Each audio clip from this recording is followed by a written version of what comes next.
नमस्कार सभी को। आज हमारे इंडियन पॉलिटी सीरीज का 43rd डे है और पार्लियामेंट का तीसरा दिन है। स्टार्ट किया था पार्लियामेंट हमने आर्टिकल 79 से और आज का जो टॉपिक है हमारा वो एकमात्र आर्टिकल होगा, that is article 85 of Indian constitution, जिसमें है सेशंस ऑफ पार्लियामेंट। दो ये टॉपिक जो है एक ही आर्टिकल में कवर हो रहा है, बट ये एग्जामिनेशन पॉइंट ऑफ व्यू से बहुत इंपॉर्टेंट है और खास करके यूपीएससी और स्टेट पीसीएस एग्जाम में यहाँ से सवाल जो है आप हर एग्जाम में एक से दो जरूर देखोगे। तो स्टार्ट करते हैं हम article 85, that is sessions of parliament. Actual में जो आर्टिकल 85 है उसमें लिखा गया है the president shall from time to time summon, summon मतलब बुलाएंगे, each house of parliament, each house मतलब Lok Sabha as well as Rajya Sabha, to meet at such time and place as he thinks fit. उनको लगेगा कि हाँ इस टाइम पे इनको बुलाना ठीक है, वो बुला सकते हैं। साथ ही साथ ये भी कहा गया but 6 months shall not intervene between its last sitting and one session and the date appointed for its first sitting in the next session. मत पढ़िए, बहुत पेचीदा है, इसको मैं बहुत बारीकी से सरल भाषा में समझाऊंगा। The president may from time to time prorogue the house और ईदर हाउस, जैसे कि लोकसभा को भी प्रोरोग किया जा सकता है, राज्यसभा को भी प्रोरोग किया जा सकता है। उसके बाद dissolve the house of people यानी Lok Sabha. The only house which can be dissolve is house of the people, that is Lok Sabha. अब हम एक एक चीज को बारीकी से देखेंगे। पहला वर्ड था हमने समनिंग, समन करना। ये पावर किसको दिया गया है? पहली बात आप ध्यान रखोगे, प्रेसिडेंट ऑफ इंडिया को। दोनों हाउस को समन कर सकते हैं, Lok Sabha as well as Rajya Sabha. साथ ही साथ ये भी कहा गया है कि जो सेशंस होगा, आप समन कर रहे हाउस को, तो ये नहीं कि एक बार कर दिया 5 साल में लोकसभा को, नहीं, कम से कम 1 साल में आपको 2 बार बुलाना ही होगा। क्यों?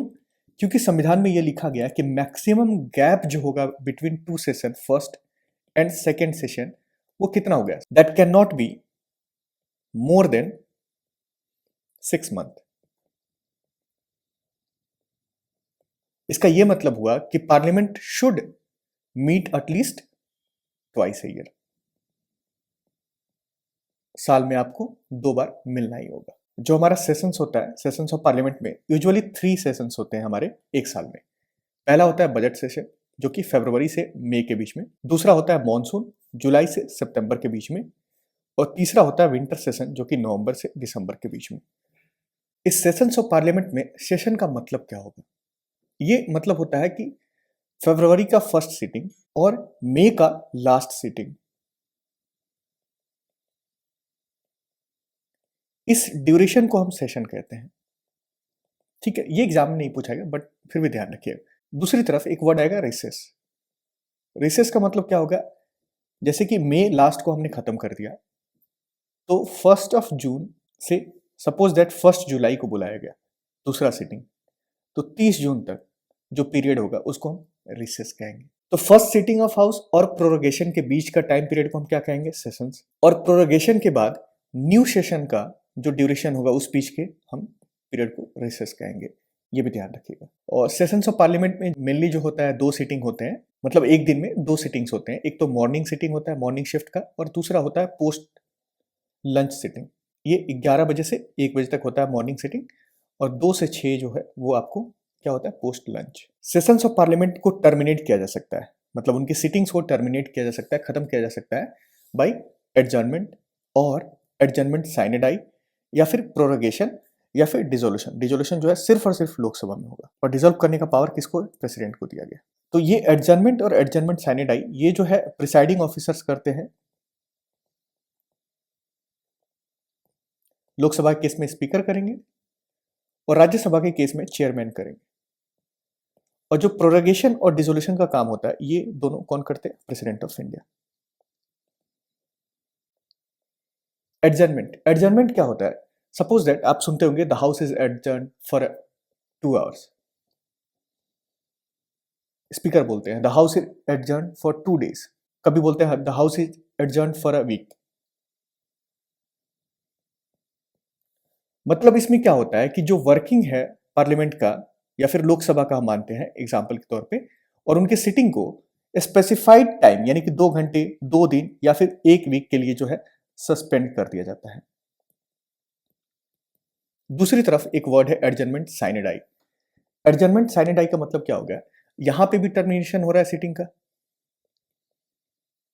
यानी कि यहां पे भी सस्पेंशन हो रहा है सिटिंग का, बट यहां पे टाइम पीरियड जो है वो डिसाइड नहीं है, यानी कि इनडेफिनिट पीरियड हो सकता है,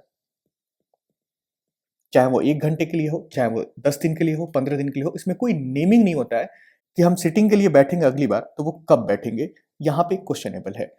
तो एडजर्नमेंट का मतलब हुआ जहां पे आप बता रहे हो कि 2 घंटे या 2 दिन या फिर 1 वीक के बाद हम फिर से मिलेंगे, बट एडजर्नमेंट सैनिटाई का मतलब हुआ कि यहाँ पे इनडेफिनिट पीरियड, मतलब यहाँ पे टाइम फ्रेम नहीं बताया गया है कि कितने वक्त के बाद हम वापस मिलेंगे। और ये दोनों का पावर जो है एडजर्नमेंट और हाउस को एडजर्नमेंट सैनिटाई करने का पावर जो होता है वो मैंने बताया आपको presiding officers, chairman in case of Rajya Sabha, speaker in case of Lok Sabha. साथ ही साथ सपोज दैट आपने 1 वीक के लिए एडजर्न कर लिया हाउस को, किसने? ओम बिरला, यानी कि स्पीकर ऑफ लोकसभा ने। तो क्या उससे पहले वो नहीं बुला सकते? उससे पहले भी बुला सकते हैं सिटिंग को, ठीक है। 3 दिन बाद उनको लगेगा कि हाँ बुलाना है, कुछ इंपॉर्टेंट मैटर है, हम बुला लेते हैं वापस। तो ये भी पावर जो है प्रिसाइडिंग ऑफिसर को दिया गया है कि वो सिटिंग बुला सकते हैं, ये ध्यान रखिएगा। तीसरा टर्म है प्रोरोगेशन। प्रोरोगेशन में क्या होता है कि यहां पे डिसकंटिन्यू किया जाता है सेशन को। जैसे मैंने बताया मॉनसून सेशन है उसको डिसकंटिन्यू कर रहे हैं विदाउट डिसॉल्विंग इट। और डिसॉल्व किसको करते हैं? सिर्फ और सिर्फ लोकसभा को। और ये प्रोरोगेशन का पावर जो है किसके पास होता है? प्रेसिडेंट के पास। The moment presiding officer, speaker in case of Lok Sabha और chairman in case of Rajya Sabha declare करते हैं हाउस एडजर्न साइनेडाई, जब सेशन जो है उसका बिजनेस वगैरह सारी चीजें कंप्लीट हो गया है, तो नेक्स्ट फ्यू डेज में प्रेसिडेंट जो है इशू करते हैं एक notification for prorogation of the session. Any session, monsoon session को प्रोरोग कर रहे हैं, बजट सेशन को हम प्रोरोग कर रहे हैं, या फिर विंटर सेशन को हम करेंटली जो है विंटर सेशन चल रहा है उसको प्रोरोग कर रहे हैं। ये ध्यान रखें। ये क्या होता है? Action of discontinuing a session. Adjournment और प्रोरोगेशन में क्या अंतर है? जैसे एडजर्नमेंट जो होता है it only terminates a sitting and not a session of the house, जबकि प्रोरोगेशन हमने देखा सेशन ही खत्म कर देता है। एडजर्नमेंट का पावर किसके पास होता है? Presiding officer of the house, यानी कि स्पीकर लोकसभा के केस में और चेयरमैन राज्यसभा के केस में चेयरमैन। तो प्रिसाइडिंग ऑफिसर स्पीकर कौन है? अभी ओम बिरला साहब हैं। और चेयरमैन कौन है? सीपी राधाकृष्णन, जो कि हमारे देश के वाइस प्रेसिडेंट भी हुए। लेकिन प्रोरोगेशन का काम कौन करता है? प्रेसिडेंट ऑफ इंडिया, यानी कि द्रौपदी मुर्मू। जब किसी भी हाउस को एडजर्न करते हैं तो उसमें कोई बिल पे कोई इफेक्ट नहीं पड़ता है, ना कि कोई बिजनेस पे और ना ही किसी अन्य चीजों पे ज्यादा इफेक्ट पड़ता है। The same can be resume when the house meets again. अगली बार मिल रहे हैं, जैसे एडजर्न कर दिया है फिर 10 दिन बाद मिल रहा है, तो हम सारी चीजों को फिर से रिज्यूम कर सकते हैं। प्रोरोगेशन में भी बिल पे कोई इफेक्ट नहीं पड़ता है, it does not affect the bills और एनी अदर बिजनेस। लेकिन जो नोटिस होता है अदर देन इंट्रोड्यूसिंग बिल्स, वो सब लैप्स हो जाते हैं और हमको फ्रेश नोटिस जो है वो जारी करना पड़ता है। लेकिन ब्रिटेन में क्या होता है? जैसे ही प्रोरोग होता है house brings to an end all bills और any other business pending before the house. ये डिफरेंस है हमारे इंडिया और ब्रिटेन के प्रोरोगेशन में। डिसोल्यूशन, डिसोल्यूशन मैंने बताया राज्यसभा क्या होता है? परमानेंट हाउस होता है, यानी कि कंटिन्यूइंग चैम्बर है, इसको डिसॉल्व नहीं किया जा सकता है। It is not subject to dissolution. Only Lok Sabha. Dissolution में क्या होता है? It ends the very life of the existing house, यानी कि लोकसभा का जो समय काल है। सपोज दैट हमने देखा कि हम कह रहे हैं 14th लोकसभा को डिसॉल्व कर दिया गया, तो अब जो भी लोकसभा बैठेगी उसको 14th नहीं कहेंगे, उसको 15th लोकसभा कहेंगे। यानी कि नए हाउस का कॉन्स्टिट्यूशन होता है आफ्टर जनरल इलेक्शन। और डिसोल्यूशन जो होता है मेनली 2 प्रकार का होता है। एक ऑटोमेटिक, जो मैंने आपको बताया था लास्ट वीडियो में। ऑटोमेटिक मतलब कि आपका 5 साल का ड्यूरेशन जो है वो खत्म हो गया, इस वजह से आप ऑटोमेटिक डिसॉल्व होते हो। दूसरी तरफ प्रेसिडेंट को पावर दिया गया है कि वो किसी भी टाइम पे वो लोकसभा को डिसॉल्व कर सकते हैं, चाहे उसका टेन्योर खत्म हुआ है या नहीं। और एक बार प्रेसिडेंट जो है हाउस को डिसॉल्व कर दिया, यानी लोकसभा को डिसॉल्व कर दिए, तो दैट डिसोल्यूशन इज इररिवोकेबल, मतलब उसको रिवोक नहीं कर सकते। एक बार कर दिया तो कर दिया। और वो भी डिसोल्यूशन को हम चैलेंज नहीं कर सकते in any court of law. It can not B challenged in any court of law. जैसे डिसॉल्व हो गया उसके बाद क्या होता है? तो जितने भी बिजनेसेस होते हैं जिसमें बिल हो गया, कुछ मोशंस हो गए, रेजोल्यूशंस हो गए, नोटिस हो गया, पिटिशन हो गया, जो भी पेंडिंग है before the house, that completely lapse. लेकिन कुछ बिल जो होते हैं वो लैप्स नहीं करते हैं, और ये जानना आपके एग्जामिनेशन पॉइंट ऑफ व्यू से बहुत इंपॉर्टेंट है, बहुत से बहुत ज़्यादा इंपॉर्टेंट है। और यहाँ से सवाल हर साल आपको किसी न किसी एग्जाम में जरूर दिखेगा। होता क्या है, the position with respect to lapsing of bills. तो मैं ये कहूँगा कि आप वो बिल याद रखो जो कि लैप्स होता है, आप वो मत याद रखो जो कि लैप्स नहीं होता है, बाकी आपका काम इसी से हो जाएगा। तो दो बिल ऐसे हैं जो लैप्स होते हैं। सबसे पहला, अ bill pending in the Lok Sabha lapses. कोई बिल है, सपोज दैट हम मानते हैं कि कोई बिल है एबीसी, वो बिल पेंडिंग है किसमें, लोकसभा में। चाहे वो बिल ओरिजिनेट किया है लोकसभा में या फिर उसको राज्यसभा से ट्रांसमिट किया गया है, वो बिल जो है लैप्स हो जाएगा। दूसरी तरफ, अ bill passed by the Lok Sabha but pending in the Rajya Sabha lapses. Rajya Sabha में क्या होता है कि मान लीजिए लोकसभा जो है हमारा 15th चल रहा है, 16th चल रहा है, जो भी चल रहा है, 16th लोकसभा है, और उसमें हमें पता है कि ये इनकी अगली सरकार जो है 17th में नहीं बनने वाली है, बट इनकी मेजोरिटी है राज्यसभा में, तो वो बिल तो पास हो जाएगा। इस केस में क्या होता है कि वो बिल भी लैप्स हो जाता है, फ्रेश बिल आपको लेके आना पड़ता है। तो दो जो है वो लैप्स होते हैं, बाकी अन्य जो लैप्स नहीं होते वो कौन से हैं? अ bill not passed by the two houses, किसी भी हाउस से पास नहीं हुआ, नीदर राज्यसभा नॉर लोकसभा। क्यों? क्योंकि इनके बीच में डिसएग्रीमेंट हुआ है कि हम कुछ अमेंडमेंट राज्यसभा चाहती है जो लोकसभा करना नहीं चाहती है, कुछ अमेंडमेंट लोकसभा कर रही है जिसको राज्यसभा नहीं पास कर रहे। लेकिन प्रेसिडेंट को लगता है कि ये बिल इंपॉर्टेंट है और उन्होंने नोटिफाई कर दिया है ज्वाइंट सिटिंग। आगे देखेंगे हम, आर्टिकल 108 में है ज्वाइंट सिटिंग का प्रोविजन, तो वो बिल लैप्स नहीं करेगा। जैसे ही आप वर्ड देखो ज्वाइंट सिटिंग, वो लैप्स नहीं करेगा। दूसरी तरफ, अ bill pending in the Rajya Sabha but not passed by the Lok Sabha does not lapse. इस बिल में क्या है, राज्यसभा के पास ही है, लोकसभा इसने हस्तक्षेप किया ही नहीं है, डिसॉल्व होने वाला हाउस कौन सा है, लोकसभा है, तो यहाँ पे लोकसभा तो घुसा ही नहीं अभी, तो इस वजह से वो लैप्स नहीं करता है। कोई बिल है जो कि पास हो चुका है दोनों हाउसेस से, but pending ascent of the president, article 111 का, उसके लिए अभी पेंडिंग है, यानी कि लोकसभा भी पास कर दिया है, राज्यसभा भी पास कर दिया है, बट प्रेसिडेंटियल एसेंट जो है वो नहीं मिला है, वो भी लैप्स नहीं करेगा, ये ध्यान रखिएगा। कोई बिल है जिसको दोनों हाउसेस ने पास कर दिया है but return bye the president for reconsideration. हम आगे देखेंगे ऑर्डिनरी बिल में क्या होता है कि प्रेसिडेंट के पास ये पावर होता है कि वो उसको रिकंसिडरेशन के लिए भेज सकते हैं, लेकिन उसी बिल को अगर रिकंसिडर करके वो लोग भेज देते हैं सेम चीज को, तो प्रेसिडेंट जो है बाध्य हो जाते हैं, उनको साइन करना पड़ता है। बट यहाँ पे हम लैप्सिंग ऑफ बिल की बात कर रहे हैं। तो कोई बिल है जो कि दोनों हाउसेस ने पास कर दिया है, प्रेसिडेंट उसको रिकंसिडरेशन के लिए भेज दिए, वो भी लैप्स नहीं करेगा। तो चार ऐसे बिल हैं जो लैप्स नहीं करेंगे, बट दो ऐसे बिल हैं जो लैप्स करेंगे। आप सिर्फ याद रखो वो बिल जो कि लैप्स करते हैं। कोई भी बिल है जो लोकसभा में पेंडिंग है, वो लैप्स करेगा, चाहे वो बिल ओरिजिनेट हुआ हो राज्यसभा में, चाहे वो बिल ओरिजिनेट हुआ हो लोकसभा में, वो लैप्स कर जाएगा। दूसरा कौन सा, कोई बिल है जिसने लोकसभा ने उसको पास कर दिया, passed by Lok Sabha, but pending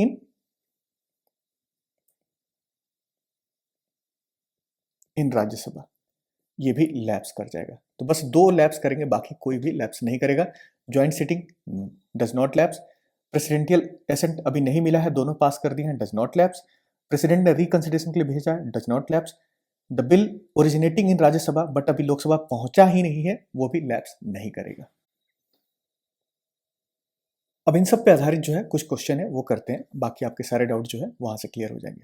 पहला क्वेश्चन है, with reference to the Indian parliament consider the following statements, a bill pending in the Lok Sabha lapses on its dissolution. हाँ जी, ये हो जाएगा, चाहे वो बिल ओरिजिनेट किया हो लोकसभा में या फिर राज्यसभा में। दूसरी तरफ दूसरा स्टेटमेंट है, अ bill passed by the Lok Sabha and pending in the Rajya Sabha lapses on the dissolution of Lok Sabha. हाँ जी, ये भी देखा था हमने कि कोई बिल है लोकसभा ने पास कर दिया है बट वो पेंडिंग है राज्यसभा में, तो वो लैप्स कर देगा। A bill in regard to which the President of India notified his or her intention to summon the houses to a joint sitting lapses on the dissolution of Lok Sabha.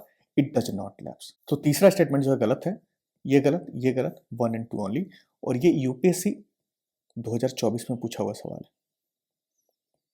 Next है, ये भी UPSC 2024 में ही पूछा हुआ सवाल।